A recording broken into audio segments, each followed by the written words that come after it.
मैं आपसे कहना चाहती हूं कि मणिपुर जल रहा है, महिलाएं निर्वस्त्र गिरी जा रही हैं, वहीं केन बेतवा प्रोजेक्ट का विरोध महिला इसी देश की आधी आबादी चिताओं पे बैठकर कर रही है।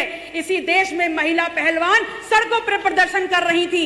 इसी देश में एलपी सिलेंडर की कीमतें बढ़ते हुए, एलपी सिलेंडर की मांग बढ़ते हुए समस्त मजदूर अपने प्रदेशों को पलायन करने को मजबूर हैं। लेकिन अगर आप देखेंगे गौर से तो इन तमाम घटनाक्रम के बीच में हमारे देश का प्रधान सेवक गांधी जी के बंदर बने बैठे हुए हैं। वो कहीं झालमुरी खा रहे हैं तो कहीं फोटोग्राफी कर रहे हैं, कहीं बच्चों के साथ फुटबॉल खेल रहे हैं। ये कैसा प्रधान सेवक है इस देश का जिसकी पॉलिटिकल पिकनिक खत्म ही नहीं हो रही है?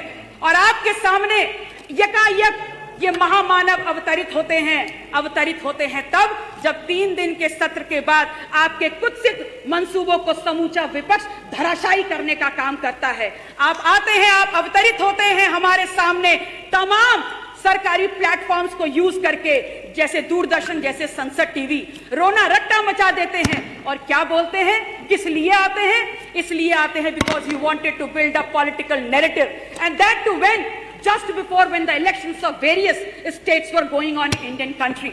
आप एक बार आपने पुनः अपने सोच, अपने कर्तव्यों के द्वारा, अपने क्रियान्वयन के द्वारा इस बात को स्थापित कर दिया कि आपने हमेशा संवाद के ऊपर विभाजन को चुना है। आपने इस बात को स्थापित कर दिया कि आपने हमेशा अपनी अकाउंटेबिलिटी के ऊपर आपने चुप्पी को सुना है।